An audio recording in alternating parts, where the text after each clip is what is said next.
আমার মাথায় যখন, হাতে, পায়ে, পেটে, ডাক্তারের কাছে গেছে দৌড়ে, ডাক্তার আমার পা চিকিৎসা করে আমাকে বিদায় করে দিয়েছে। মাথার জখমের কথা খেয়াল করে দেয়, পেটে আঘাত খেয়াল করে দেয়, হাতে আঘাত খেয়াল করে দেয়। এই ট্রিটমেন্টে আমি সুস্থ না অসুস্থ? সামান্য একটু পায়ে শান্তি পেলেও সামগ্রিকভাবে সুস্থ হতে পারি নাই। এই চিকিৎসার সফলতা আমি ভোগ করতে পারবো। ইসলামের বিষয়গুলো জানা দরকার। আলেম ওলামাদের বলি, আজকে নাহু সরফ পড়তে গিয়ে আমরা যেভাবে ব্যাকরণ পড়তে গিয়া ছাত্রদের সামনে স্ট্রাকচার তৈরি করে, গাছ তৈরি করে, নানা রকমের তৈরি করে, আমেল শেখায়, বাপ শেখায়, মাজদার শেখায়। আপনারা বলেন, আমরা জাতির সামনে ইসলামটাকে এইভাবে কোনদিন উপস্থাপন করেছে কি? করি নাই।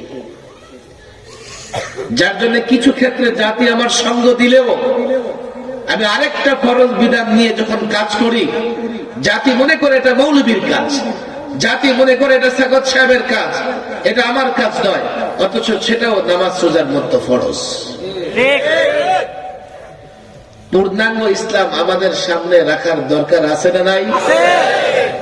আংশিক ইসলামে বিপ্লব আসবে না, আংশিক ইসলামে শান্তিতে থাকতে পারবো না, আংশিক ইসলামে নিজেদের রক্ষা করতে পারবো না, আংশিক ইসলামে মুসলমানদের রক্ষা করতে পারবো না। পূর্ণাঙ্গ ইসলাম যদি মানি, তাহলে কেবলমাত্র ইসলামের সুফল আমরা ভোগ করতে পারবো। তখন আমরা শান্তিতে থাকবো, বিজয়ী জাতি হিসেবে থাকবো। সকলে হাত উঠান, লম্বা করে। কয়টা আঙ্গুল আছে? ইসলামের সমস্ত বিষয়াদি, এটাকে বলে উমুরে দিন। দিন তথা ইসলামের যত বিষয় আছে, অনেক বিষয় ইসলামে আছে না নাই? ফুকাহায়ে কেরাম এই সব বিষয়গুলোকে 5 ভাগে ভাগ করেছে। কয় ভাগে? 5 ভাগে। হাত তুলে রাখতে কষ্ট হচ্ছে? দিনের বিষয়গুলো কি কি? দিনের বিষয়গুলো জানলে আমি বুঝতে পারবো কত ভাগ ইসলাম মানি আর কত ভাগ ইসলাম মানি না, কত ভাগ ইসলাম জানি আর কত ভাগ ইসলাম জানি না। কষ্ট হইতেছে? আচ্ছা, আপনারা এই হাত উঠান, লম্বা লম্বা লম্বা। আচ্ছা, এবার স্টেজে ইসলামের বিষয়গুলোকে ফুকাহায়ে কেরাম কয় ভাগে ভাগ করেছে? 5 ভাগে। হাত না উঠাইলে তো সবক বাড়িতে যাবে না। আবার এই হাত উঠান। এক বলেন, এক আকায়েদ বা আকীদা। আমরা বলি না আকীদা? আকীদা বা আকায়েদ। আকায়েদ, আকায়েদ মানে কি? বিশ্বাস। আকায়েদ মানে কি? বিশ্বাস।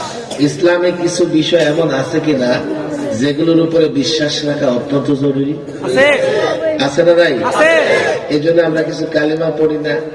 আমানতু বিল্লাহি ওয়া মালাইকাতিহি ওয়া কুতুবিহি ওয়া রুসুলিহি ওয়াল ইয়াউমিল আখির ওয়াল কদরি খাইরিহি ওয়া শাররিহি মিনাল্লাহি তাআলা ওয়াল বা'সি বা'দাল মাউত। আছে না নাই? আছে। 7টা বিষয়ের উপরে ঈমান আনার কথা বলা হয়েছে। কয়টা? 7টা। আরো জোরে কয়টা? 7টা। কোরআনে কারীমের এক আয়াতে মৌলিকভাবে 5টা বিষয় এসেছে। হাফেজরা এটা বুঝতে পারবে। আমিনু বিল্লাহি ওয়া মালাইকাতিহি ওয়া কুতুবিহি ওয়া রুসুলিহি ওয়াল ইয়াউমিল আখির। কোরআনে কয়টা আসছে এখানে? মৌলিকভাবে বিস্তারিত ব্যাখ্যা করলে কয়টা আসে?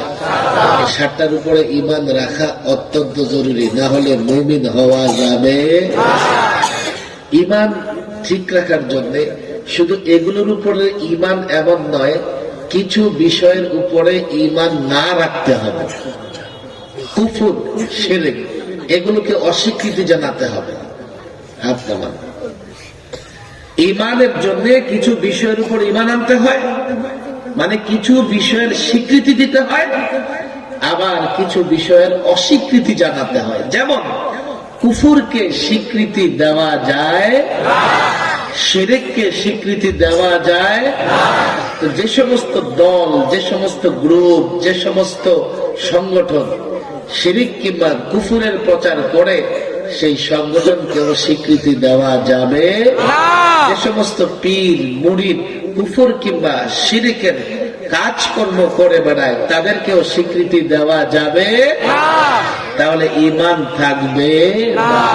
বাংলাদেশে এমন দল আছে না নাই?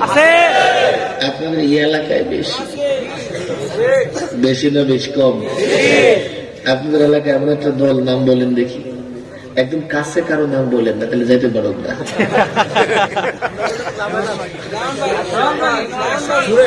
এইবার ঠিক আছে, ঢাকায় চলে গেছে দেওয়ানবাগে। এই এলাকায় কি আছে বলেন?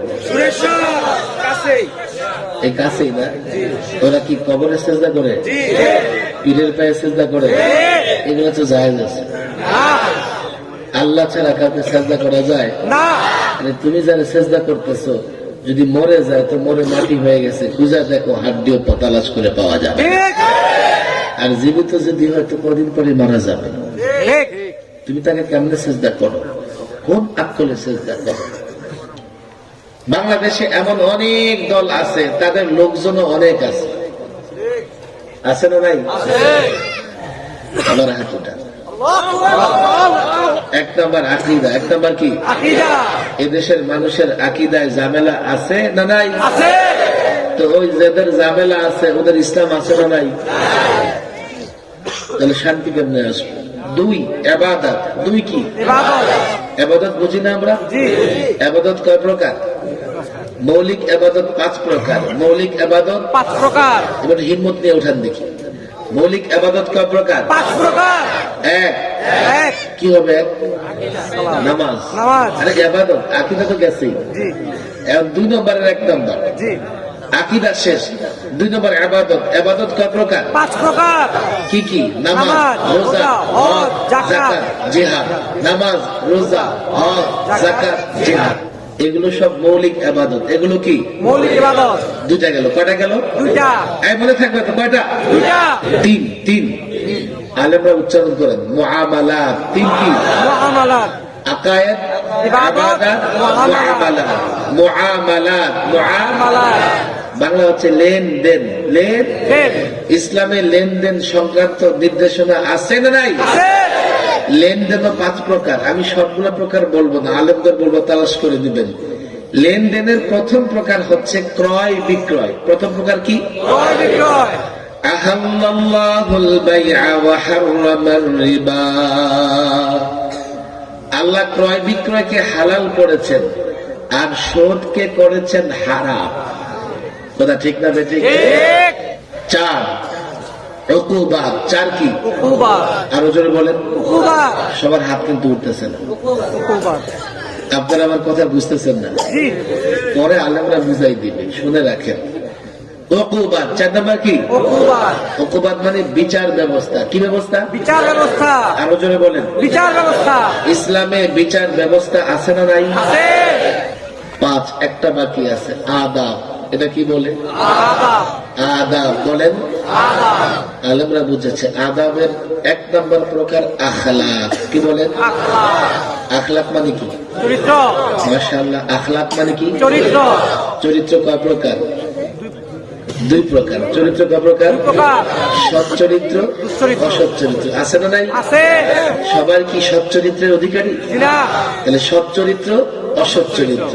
চরিত্র দেখা যায় না, এই জন্য এটা অভ্যন্তরীণ বিষয়। চরিত্র দেখা যায়, এই জন্য কি বিষয়? অভ্যন্তরীণ বিষয়। আর অভ্যন্তরীণ বিষয়কে কেউ ইহসান বলে, কেউ তাসাউফ বলে, কেউ আবার পীর মুরিদি বলে।